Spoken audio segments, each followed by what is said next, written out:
Hello दोस्तों, welcome to my YouTube channel educational Adda. दोस्तों, हम लोग एनसीईआरटी बेस्ड एमसीक्यू को प्रैक्टिस सेट के माध्यम से देख रहे हैं, जिसमें अब तक हम लोगों ने टोटल 77 सेट को डिस्कस किया है। आज के सेट में हम लोग सेट नंबर 78 को डिस्कस करेंगे। अगर आपने हमारी पहले की वीडियोज़ को नहीं देखा है, उसे देख लीजिएगा। चैनल पर नए हैं, सब्सक्राइब कर बेल आइकॉन को प्रेस कीजिए ताकि हमारी आने वाली सारी महत्वपूर्ण वीडियोज़ आप तक सबसे पहले पहुँच सके। तो चलिए स्टार्ट करते हैं आज के सेशन को। आज के सेट का पहला प्रश्न है, निम्नलिखित में से कौन प्रति इकाई सबसे अधिक ऊष्मा की मात्रा देती है? तो इसका सही आंसर ऑप्शन नंबर सी हो जाएगा, एंथ्रेसाइट। दोस्तों, एंथ्रेसाइट सबसे अच्छी किस्म की कोयला है। इसमें टोटल 86 से लेकर 96% तक कार्बन पाया जाता है। इसके बाद जो आता है वो आता है बिटुमिनस। बिटुमिनस में टोटल 60 से लेकर 86% तक कार्बन की मात्रा पाई जाती है। लिग्नाइट फिर आता है, लिग्नाइट में 60 से 70% तक कोयला पाया जाता है और फिर कार्बन पाया जाता है। और फिर उसके बाद आता है पीट। पीट में 40 से 60% तक कार्बन पाया जाता है। तो इसका सही आंसर ऑप्शन नंबर सी हो जाएगा, जिसमें सबसे अच्छी मात्रा में कार्बन पाई जाती है। अगला प्रश्न है, निम्नलिखित में से कौन सा कथन असत्य है? इसमें से असत्य पूछ रहा है, तो चलिए हम लोग देखते हैं। पहला है विटामिन ए, जो कि त्वचा और आँखों को स्वस्थ रखता है। तो ये बिल्कुल सही है दोस्तों। विटामिन ए आँखों के लिए काफ़ी महत्वपूर्ण विटामिन है और यह आँखों के स्वस्थ बनाए रखने के लिए जिम्मेदार होता है। दूसरा है विटामिन बी1, जो कि घाव भरने में सहायक होता है। तो ये गलत है दोस्तों। विटामिन बी1 के जगह विटामिन सी जो है वह घाव को भरने में सहायता करता है। तीसरा है विटामिन सी रोगों से लड़ने में सहायक होता है। तो ये बिल्कुल सही है, रोग से लड़ने में विटामिन सी सहायक होता है। चौथा है विटामिन डी, जो कि हमारी अस्थियों यानी हड्डियों के लिए उपयोगी होता है। तो ये बिल्कुल सही है। विटामिन डी की कमी से रिकेट्स हो जाती है, जो कि हड्डियों की बीमारी है। तो इसमें से गलत कौन सा है? वो है ऑप्शन नंबर बी। तो इसका सही आंसर ऑप्शन नंबर बी हो जाएगा। अगला प्रश्न है, प्रिज्म में प्रकाश के विभिन्न रंगों का विभाजन किसके कारण होता है? तो इसका सही आंसर ऑप्शन नंबर बी हो जाएगा। प्रकाश का परिक्षेपण की वजह से प्रिज्म में विभिन्न रंगों का विभाजन होता है। दोस्तों, जब सफ़ेद प्रकाश प्रिज्म से होकर गुजरती है तो यह अलग अलग गतियों से गमन करती है, जिसकी वजह से ये अलग अलग रंगों में दिखाई देती है। यानी सबका सारे रंगों का जो तरंग दैर्घ्य है वो अलग होता है, जिस कारण लाल रंग सबसे कम विचलित होती है और बैंगनी रंग सबसे अधिक विचलित होती है। तो इसका सही आंसर ऑप्शन नंबर बी हो जाएगा। प्रकाश के परिक्षेपण की वजह से रंगों का विभाजन होता है। अगला प्रश्न है, निम्नलिखित में से आँखों का कौन सा भाग उसके विशिष्ट रंग के लिए उत्तरदायी होता है? तो दोस्तों, आँखों में पाए जाने वाला परितारिका, जिसको हम लोग आइरिस के नाम से भी जानते हैं, आइरिस जो है वो हमारी आँखों को विशिष्ट रंग देता है। दोस्तों, आइरिस में मेलानिन नामक वर्णक होता है, जो हमारी आँखों को रंग प्रदान करता है, जिसमें बहुत हल्के नीले रंग से लेकर गहरे भूरे रंग तक का हमारा आँख होता है। तो इसका सही आंसर ऑप्शन नंबर डी हो जाएगा, परितारिका यानी कि आइरिस। अगला प्रश्न है, डायलिसिस की विधि निम्नलिखित में से किसके अक्रिय हो जाने की स्थिति में प्रयोग में लाई जाती है? तो दोस्तों, डायलिसिस की विधि किसके लिए किया जाता है? तो यह किडनी यानी कि वृक्क के लिए किया जाता है। इसका सही आंसर ऑप्शन नंबर बी हो जाएगा। अब डायलिसिस की विधि क्यों की जाती है? तो दोस्तों, जब किडनी हमारे रक्त में उपस्थित अपशिष्ट पदार्थ यानी कि जिसकी उपयोग हमारे शरीर में नहीं है, ऐसे अपशिष्ट पदार्थ को छानती है और मूत्र के रूप में उसे बाहर कर देती है। लेकिन जब किडनी ऐसा करने में असमर्थ हो जाती है, जब वो अच्छे से काम नहीं कर पाती है, तब ऐसी प्रक्रिया के दौरान डायलिसिस किया जाता है और उस ब्लड से अपशिष्ट पदार्थ को डायलिसिस के माध्यम से अलग किया जाता है, उसको छाना जाता है और यही प्रक्रिया डायलिसिस कहलाता है। तो इसका सही आंसर ऑप्शन नंबर बी हो जाएगा, वृक्क यानी किडनी। अगला प्रश्न है, फाइबर ऑप्टिक्स किस सिद्धांत पर कार्य करते हैं? तो दोस्तों, फाइबर ऑप्टिक्स जो है यह पूर्ण आंतरिक परावर्तन पर कार्य करता है। तो इसका सही आंसर ऑप्शन नंबर बी हो जाएगा, पूर्ण आंतरिक परावर्तन। अगला प्रश्न है, पिक्नोमीटर नामक उपकरण का प्रयोग किसके मापने के लिए किया जाता है? तो दोस्तों, पिक्नोमीटर नामक उपकरण का प्रयोग यह घनत्व मापने के लिए किया जाता है। इसका सही आंसर ऑप्शन नंबर ए हो जाएगा। दोस्तों अनाज जैसा कण का जो वास्तविक घनत्व होता है उसको मापा जाता है पिकोनोमीटर से। अब भूकंप तीव्रता की बात करें तो दोस्तों भूकंप तीव्रता को या तो रिक्टर स्केल पे मापा जाता है या सिस्मोग्राफ स्केल पे मापा जाता है। दूसरा है विकिरण तीव्रता। विकिरण तीव्रता को किससे मापा जाता है तो दोस्तों विकिरण तीव्रता को वाट प्रति स्टेरेडियन के द्वारा मापा जाता है। उच्च ताप को पायरोमीटर के द्वारा मापा जाता है। तो इस क्वेश्चन का आंसर ऑप्शन नंबर ए है घनत्व। अगला प्रश्न है रक्तस्राव को रोकने के लिए आमतौर पर किस एल्यूमिनियम लवण का प्रयोग किया जाता है तो दोस्तों रक्तस्राव को रोकने के लिए पोटास एलम नामक एल्यूमिनियम लवण का प्रयोग किया जाता है। इसका सही आंसर ऑप्शन नंबर डी हो जाएगा। पोटास एलम को एल्यूमिनियम पोटेशियम सल्फेट के नाम से भी जाना जाता है। अगला प्रश्न है अवरक्तता किसकी कमी के कारण होती है, यानी कि एनीमिया जो कि खून की कमी होती है, यह किसकी कमी के कारण होती है तो यह फॉलिक एसिड की कमी के कारण होता है। इसका सही आंसर ऑप्शन नंबर सी हो जाएगा, फॉलिक एसिड। अगला प्रश्न है एकमात्र पक्षी कौन है जो पीछे की ओर उड़ता है तो दोस्तों वह एकमात्र पक्षी गुंजन पक्षी है, जिसको हम लोग हमिंग बर्ड करके जानते हैं। तो ये हमिंग बर्ड जो है यह पीछे की ओर उड़ने वाली एकमात्र पक्षी है जो कि दुनिया की सबसे छोटी प्रवासी पक्षी है। तो इसका सही आंसर ऑप्शन नंबर डी हो जाएगा, गुंजन पक्षी। अगला प्रश्न है निम्न में से किसे अनुवांशिकी का जनक कहा जाता है तो दोस्तों अनुवांशिकी का जनक ग्रेगर जॉन मेंडल को कहा जाता है। इसका सही आंसर ऑप्शन नंबर बी हो जाएगा। दोस्तों ग्रेगर जॉन मेंडल ने मटर के पौधे पर अपनी खोज की थी। तो इसका सही आंसर ऑप्शन नंबर बी है। अगला प्रश्न है निम्नलिखित में से कौन सा धातु तथा उसके अयस्कों का सही मेल नहीं है। एक तरफ अयस्क दिया हुआ है, दूसरी तरफ धातु या तत्व दिया हुआ है। चलिए देखते हैं। पहला है कॉलबेराइट। कॉलबेराइट जो कि सोना का अयस्क है, ये बिल्कुल सही है। दूसरा है मेलेकाइट। मेलेकाइट जो है यह तांबा का अयस्क है, ये भी सही है। तीसरा है मिलेराइट, जो कि मिलेराइट जो है दोस्तों यह निकेल का अयस्क है, ना कि यूरेनियम का। यहाँ पे निकेल होता तो ये सही आंसर होता, लेकिन यहाँ यूरेनियम है इसलिए ये गलत है। और इसमें कौन सा मेल नहीं खा रहा यही पूछ रहा था, तो इसका सही आंसर ऑप्शन नंबर सी हो जाएगा। दोस्तों यूरेनियम का अयस्क कौन सा है तो दोस्तों यूरेनियम का अयस्क पीच ब्लेड है। चौथा है स्मेल्टाइट जो कि कोबाल्ट का अयस्क है, ये भी बिल्कुल सही है। तो इसमें से गलत कौन सा था, ऑप्शन नंबर सी। तो इसका सही आंसर ऑप्शन नंबर सी है। अगला प्रश्न है उत्प्रेरक वह पदार्थ है जो तो दोस्तों उत्प्रेरक वह पदार्थ होता है जो किसी भी रासायनिक प्रक्रिया में स्वयं भाग नहीं लेता है, लेकिन प्रक्रिया करने के लिए उसकी गति को प्रभावित करता है। तो इसका सही आंसर ऑप्शन नंबर ए हो जाएगा, अभिक्रिया की दर को बढ़ा देता है। उत्प्रेरक क्या करता है, वह अभिक्रिया की दर को बढ़ाता है। अगला प्रश्न है दहन कैसी प्रक्रिया है तो दोस्तों दहन एक प्रकार का रासायनिक प्रक्रिया है। इसमें क्या होता है तो इसमें ईंधन और ऑक्सीजन के बीच होने वाला एक रासायनिक प्रक्रिया होता है और इससे आग यानी ऊष्मा प्राप्त होता है। तो इसका सही आंसर ऑप्शन नंबर डी हो जाएगा, रासायनिक प्रक्रिया। अगला प्रश्न है निम्न में से कौन सा एक आभासी बल का उदाहरण है।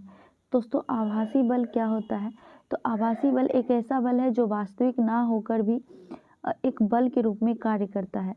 तो आभासी बल एक अपकेंद्रीय बल है, अपकेंद्रीय बल का उदाहरण है, यानी कोरियोलिस बल का उदाहरण है। इसका सही आंसर ऑप्शन नंबर ए हो जाएगा। अगला प्रश्न है बौद्ध धर्म ने समाज के दो वर्गों को अपने साथ जोड़कर एक महत्वपूर्ण प्रभाव छोड़ा, ये वर्ग थे तो दोस्तों ये वर्ग स्त्रियां और शूद्र के थे। तो इसका सही आंसर ऑप्शन नंबर डी हो जाएगा। जबकि दोस्तों ब्राह्मण धर्म में इसका उल्टा है, यानी स्त्री और शूद्र को एक बराबर रखा गया, इनको यज्ञ से वंचित रखा गया, साथ ही धर्माध्ययन के लिए भी इसको वंचित किया गया था। लेकिन बौद्ध धर्म ने स्त्री और शूद्र के लिए अपने द्वार खोले, यानी अपने धर्म में स्त्री और शूद्र का भी स्वागत किया, तो ये एक महत्वपूर्ण प्रभाव छोड़ा। इसका सही आंसर ऑप्शन नंबर डी हो जाएगा। अगला प्रश्न है किस राजवंश के दौरान महाबलीपुरम मंदिर का निर्माण किया गया था तो दोस्तों महाबलीपुरम मंदिर का निर्माण पल्लव राजवंश के शासक नरसिंह वर्मन प्रथम के द्वारा किया गया था। तो इसका सही आंसर ऑप्शन नंबर बी हो जाएगा, पल्लव राजवंश। अगला प्रश्न है सुविख्यात कोहिनूर हीरा कहाँ के खान से प्राप्त किया गया था? तो दोस्तों सुविख्यात कोहिनूर हीरा यह आंध्र प्रदेश के कोल्लूर खान गोलकुंडा से प्राप्त किया गया था। इसका सही आंसर ऑप्शन नंबर डी हो जाएगा, गोलकुंडा। अगला प्रश्न है, निम्नलिखित में से किसका अपने समकालीन मुगल बादशाह से मिलान गलत है? तो चलिए देखते हैं। पहला है राणा संगा। राणा संगा यह मुगल बादशाह बाबर के समय समकालीन था, ना कि अकबर, तो ये गलत हो जाएगा। राणा संगा और बाबर के बीच खानवा का युद्ध 1527 ईस्वी में हुआ था। तो राणा संगा किससे संबंधित है? यह बाबर से संबंधित है, ना कि अकबर से, तो ये तो गलत हो गया। दूसरा है पृथ्वीराज चौहान जो कि मोहम्मद गौरी के समकालीन थे, ये बिल्कुल सही है। तीसरा है जुझार सिंह जो कि शाहजहां के समय समकालीन थे, ये भी सही है। जसवंत सिंह यह औरंगजेब के समकालीन थे, ये भी सही है। गलत कौन सा है? तो गलत ऑप्शन नंबर ए है। इसका सही आंसर ऑप्शन नंबर ए होगा। अगला प्रश्न है, अकबर द्वारा किए गए सुधारों का सही मेल कौन सा है? तो चलिए हम लोग देखते हैं इसमें से सही कौन सा है। पहला है मजहर की घोषणा। दोस्तों मजहर की घोषणा अकबर ने 1579 ईस्वी में किए थे, तो इसका भी ये सही सुमेलित है। दूसरा है जजिया कर की समाप्ति। जजिया कर की समाप्ति 1564 ईस्वी में हुआ था। ये एक धार्मिक कर था जो कि ब्राह्मणों पर लगाया जाता था और इस कर को समाप्त कर दिया गया था 1564 ईस्वी में अकबर के द्वारा। तीसरा है तीर्थ यात्रा कर समाप्ति।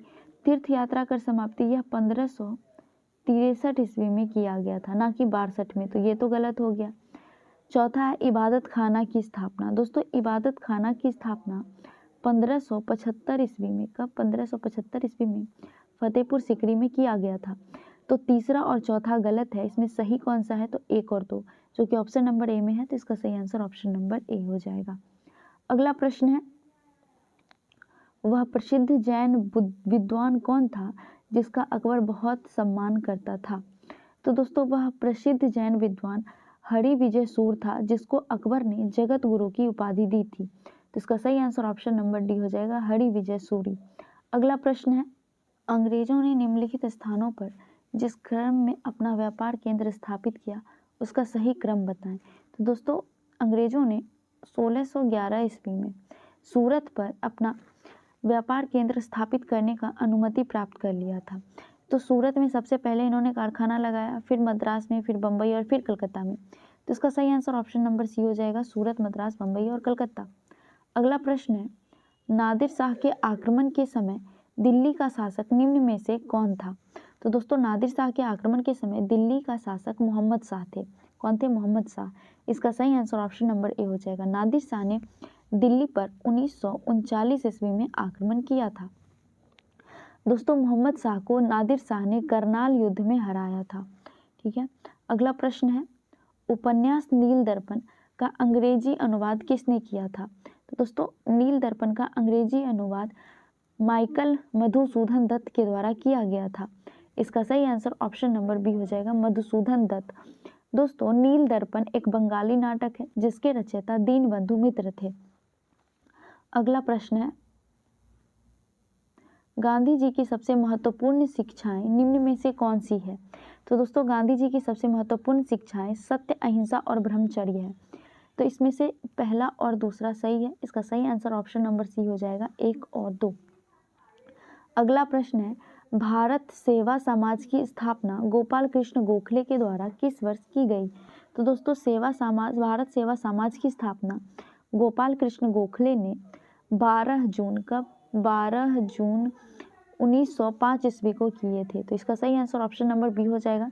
दोस्तों भारत सेवा समाज को सर्वेंट ऑफ इंडिया सोसाइटी के नाम से भी जाना जाता है। अगला प्रश्न है, किसी देश का आर्थिक विकास किस पर निर्भर करता है? तो दोस्तों किसी भी देश का आर्थिक विकास बहुत सारी चीज़ों पर निर्भर करता है, जैसे कि प्राकृतिक संसाधन, जनसंख्या, औद्योगिकी विकास, पूंजी निर्माण, बाजार का आकार, प्रौद्योगिकी, मानव संसाधन, इन सारी चीज़ों पर निर्भर करता है। तो इनमें से जो सारे ऑप्शन हैं वो सारे आर्थिक विकास में मदद करता है, यानी पूंजी निर्माण, बाजार का आकार, प्राकृतिक संसाधन, ये सभी आर्थिक विकास पर निर्भर करता है। तो इसका सही आंसर ऑप्शन नंबर डी हो जाएगा, उपयुक्त सभी। अगला प्रश्न है, घटिया वस्तु के संबंध में मांग की आय सापेक्षता कैसी होती है? तो दोस्तों घटिया वस्तु के संबंध में मांग की आय सापेक्षता नकारात्मक होती है। इसका सही आंसर ऑप्शन नंबर डी हो जाएगा, ऋणात्मक। दोस्तों जैसे जैसे उपभोक्ता की आय बढ़ती है वैसे वैसे वो कम घटिया सामान खरीदने लगते हैं, जिससे घटिया वस्तु की मांग पर नकारात्मक प्रभाव पड़ता है। अगला प्रश्न है, निम्न में से कौन सा कर केवल राज्य सरकार द्वारा लगाया जाता है? तो दोस्तों राज्य सरकार द्वारा लगाया जाने वाला कर मनोरंजन कर है। इसका सही आंसर ऑप्शन नंबर ए हो जाएगा। मनोरंजन कर के साथ साथ पथ कर, स्टंप कर, भू राजस्व कर, वैट, ये सभी चीज राज्य सरकार के द्वारा लगाया जाता है, जबकि संपत्ति कर, निगम कर और आय कर ये सारे कर केंद्र सरकार के द्वारा लगाया जाता है। दोस्तों संपत्ति कर लगाया तो केंद्र सरकार के द्वारा जाता है, लेकिन वसूला राज्य सरकार के द्वारा जाता है। ठीक है, तो ये आप ध्यान रखिएगा। अगला प्रश्न है, भारत में योजनाबद्ध अर्थव्यवस्था किस पद्धति पर आधारित है? तो दोस्तों भारत में योजनाबद्ध अर्थव्यवस्था यह सामाजिक व्यवस्था पर आधारित है। इसका सही आंसर ऑप्शन नंबर डी हो जाएगा। दोस्तों सामाजिक व्यवस्था क्या होता है? तो इसमें सामाजिक स्वामित्व होता है और उत्पाद पर लोकतांत्रिक नियंत्रण होता है। तो इसका सही आंसर ऑप्शन नंबर डी है। अगला प्रश्न है, मध्य रात्रि सूर्य का अर्थ है? तो दोस्तों मध्य रात्रि सूर्य का अर्थ है सूर्य का ध्रुवीय वृत्त में देर तक चमकना, और यह खासकर गर्मियों के दिन में घटित होने वाली घटना है। तो इसका सही आंसर ऑप्शन नंबर डी हो जाएगा। अगला प्रश्न है, निम्नलिखित में से कौन सौर परिवार से संबंधित नहीं है? तो दोस्तों निहारिका जो है यह सौर परिवार से संबंधित नहीं है। निहारिका धूल और गैस का एक विशाल बादल है। तो इसका सही आंसर ऑप्शन नंबर डी हो जाएगा। जबकि क्षुद्र ग्रह, धूमकेतु और ग्रह, उल्कापिंड, लघु ग्रह ये सारी चीज सौर परिवार के अंतर्गत आते हैं। अगला प्रश्न है, बृहत्तर यानी ग्रेटर हिमालय का दूसरा नाम क्या है? तो दोस्तों ग्रेटर हिमालय का दूसरा नाम हिमाद्री है। क्या है? हिमाद्री या फिर महान हिमालय। तो इसका सही आंसर ऑप्शन नंबर डी हो जाएगा। सह्याद्री किसको कहते हैं? तो दोस्तों सह्याद्री पश्चिमी घाट को कहते हैं। शिवालिक को का दूसरा नाम बाह्य हिमालय होता है। असम हिमालय ये दोस्तों तीस्ता और दिहांग नदी के बीच स्थित है असम हिमालय। अगला प्रश्न है, कुल्लू घाटी किसके बीच स्थित है? तो दोस्तों कुल्लू घाटी यह धौलाधर और पीर पंजाल के बीच स्थित है। इसका सही आंसर ऑप्शन नंबर डी हो जाएगा। अगला प्रश्न है, भारत की जलवायु पर निम्नलिखित में से किसका प्रभाव नहीं पड़ता है? तो दोस्तों भारत की जलवायु पर महासागरीय धारा का प्रत्यक्ष प्रभाव नहीं पड़ता है। इसका सही आंसर ऑप्शन नंबर डी हो जाएगा।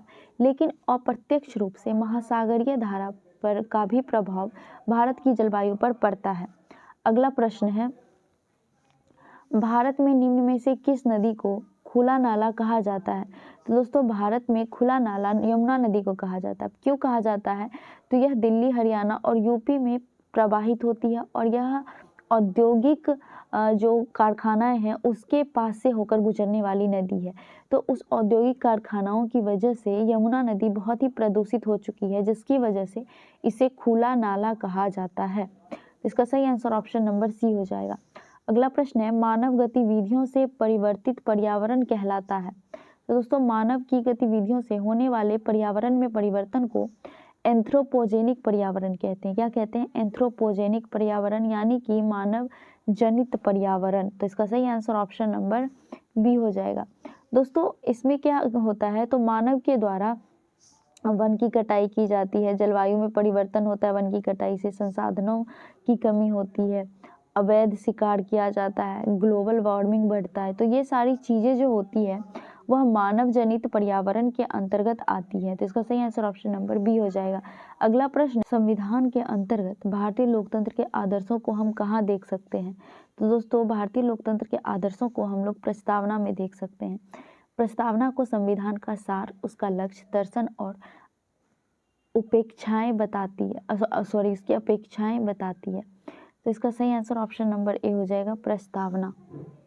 अगला प्रश्न है, हमारे संविधान में न्यायिक समीक्षा की धारणा किस देश के संविधान से ली गई है? तो दोस्तों न्यायिक समीक्षा यह यूएसए यानी कि अमेरिका के संविधान से लिया गया है। इसका सही आंसर ऑप्शन नंबर बी हो जाएगा। अगला प्रश्न है, कोई राज्य उन अधिकारों के द्वारा जाना जाता है जिन्हें वह बनाए रखता है, यह कथन किसका है? तो दोस्तों यह कथन हेरोल्ड जे लॉक्सी का है। तो इसका सही आंसर ऑप्शन नंबर बी हो जाएगा, हेरोल्ड जे लॉक्सी। अगला प्रश्न है, निम्न में से कौन राष्ट्रपति के चुनाव में भाग नहीं लेता है? तो इसमें से कौन ऐसा ऑप्शन है जो राष्ट्रपति के चुनाव में भाग नहीं लेता? तो चलिए देखते हैं। पहला है संसद के दोनों सदनों के चुने गए सदस्य। तो बिल्कुल सही है, संसद के दोनों सदनों के निर्वाचित सदस्य भाग लेते हैं। विधानसभा के द्वारा निर्वाचित सदस्य भाग लेते हैं। विधान परिषद इसमें भाग नहीं लेता है। क्यों नहीं लेता है? क्योंकि विधान परिषद सारे स्टेट में नहीं है, सिर्फ 6 राज्यों में विधान परिषद है, इसलिए विधान परिषद के सदस्य भाग नहीं लेते, जबकि विधानसभा के चुने गए सभी सदस्य भाग लेते हैं। और साथ ही दिल्ली और पुडुचेरी विधानसभा के चुने गए सदस्य भी भाग लेते हैं। उसके बाद है विधानसभा में मनोनीत किए गए सदस्य भाग लेते हैं। तो ये गलत है, मनोनीत सदस्य राष्ट्रपति के चुनाव में भाग नहीं लेते हैं। इसमें से कौन सा भाग नहीं लेता, यही पूछ रहा था। तो इसका सही आंसर ऑप्शन नंबर डी हो जाएगा। दोस्तों, राष्ट्रपति का चुनाव हमारे संविधान के आर्टिकल नंबर 54 में वर्णित किया गया है, जबकि चुनाव की प्रक्रिया आर्टिकल 55 में की गई है। ठीक है, तो इसका सही आंसर ऑप्शन नंबर डी हो गया। अगला प्रश्न है, नागरिकता प्राप्त करने के लिए शर्तों निर्धारित करने वाला समकक्ष निकाय कौन सा है? तो इसका सही आंसर ऑप्शन नंबर डी हो जाएगा, शर्त निर्धारित करता है संसद। साथ ही दोस्तों, गृह मंत्रालय नागरिकता संबंधित मामलों की देखरेख करता है, जबकि नियम और कानून संसद के द्वारा बनाई जाती है। तो इसका सही आंसर ऑप्शन नंबर डी हो गया। अगला प्रश्न है, भारतीय संविधान के किस अनुच्छेद में मुख्यमंत्री के कार्यों को परिभाषित किया गया है? तो इसका सही आंसर ऑप्शन नंबर सी हो जाएगा, अनुच्छेद 167 में मुख्यमंत्री के कार्यों को परिभाषित किया गया है। अनुच्छेद 166 की बात करें तो इसमें राज्य सरकार के कामकाज की चर्चा की गई है। अनुच्छेद 164 में बिहार, मध्य प्रदेश और उड़ीसा के जनजाति कल्याण के लिए एक अलग मंत्री की चर्चा की गई है। उसके बाद अनुच्छेद 163 में राज्यपाल को सहायता और सलाह के लिए एक मंत्री परिषद का गठन किया गया है। तो इसका सही आंसर ऑप्शन नंबर सी है। अगला प्रश्न है, अंतरराज्यीय परिषद की स्थापना का सुझाव किस आयोग ने दिया था? तो दोस्तों, अंतरराज्यीय परिषद की स्थापना का सुझाव सरकारिया आयोग के द्वारा मई 1990 ईस्वी में दी गई थी। तो इसका सही आंसर ऑप्शन नंबर ए हो जाएगा, सरकारिया आयोग। अगला प्रश्न है, संयुक्त राष्ट्र सुरक्षा परिषद के अस्थायी सदस्यों की कार्य अवधि कितनी होती है? तो दोस्तों, अस्थायी सदस्यों की कार्य अवधि 2 वर्ष की होती है। इसका सही आंसर ऑप्शन नंबर बी हो जाएगा। दोस्तों, अस्थायी सदस्य कितने होते हैं? तो अस्थायी सदस्य की संख्या 5 होती है और अस्थायी सदस्य की संख्या 10 होती है। टोटल इसमें 15 मेंबर होता है। ठीक है, और अस्थायी सदस्यों के कार्यकाल 2 वर्ष की होती है। अगला प्रश्न है, भारत में प्रत्यक्ष लोकतंत्र का उदाहरण है। तो दोस्तों, भारत में प्रत्यक्ष लोकतंत्र का उदाहरण ग्राम सभा है। इसका सही आंसर ऑप्शन नंबर सी हो जाएगा, ग्राम सभा। अगला प्रश्न है, जिला न्यायालयों के न्यायाधीश की नियुक्ति किसके द्वारा की जाती है? तो दोस्तों, जिला न्यायालयों के न्यायाधीश की नियुक्ति राज्यपाल के द्वारा हाई कोर्ट के जो मुख्य न्यायाधीश होते हैं उसके सलाह पर की जाती है। तो इसका सही आंसर ऑप्शन नंबर बी हो जाएगा, राज्यपाल। और दोस्तों, जिला न्यायालय के न्यायाधीश की नियुक्ति किस आर्टिकल के तहत की जाती है? तो यह आर्टिकल नंबर 233 के तहत की जाती है। अगला प्रश्न है, भारत में प्रथम औद्योगिक नीति की घोषणा कब की गई थी? तो दोस्तों, भारत में प्रथम औद्योगिक नीति की घोषणा 1948 ईस्वी में की गई थी। इसका सही आंसर ऑप्शन नंबर बी हो जाएगा। ये घोषणा किए कौन थे? तो उस समय के तत्कालिक उद्योग मंत्री डॉक्टर श्यामा प्रसाद मुखर्जी ने इस घोषणा को संसद में पेश किए थे। तो इसका सही आंसर ऑप्शन नंबर बी हो जाएगा। अगला प्रश्न है, प्रायद्वीपीय भारत में सिंचाई का अधिकतम प्रमुख साधन है। तो दोस्तों, सिंचाई का अधिकतम प्रमुख साधन तालाब है। तालाब क्यों है दोस्तों? क्योंकि प्रायद्वीपीय भारत की जो नदियां हैं वो वर्षा पे आधारित होती है। वर्षा के समय में उन नदियों में पानी तो होता है, लेकिन बाकी समय में वो पानी नहीं होती है, जिसकी वजह से वहाँ के जो किसान हैं वो तालाब खुदवा लेते हैं और वर्षा के टाइम पे उस तालाब में पानी को एकत्रित करके रख लेते हैं, जो बाद में सिंचाई के रूप में इस्तेमाल करते हैं।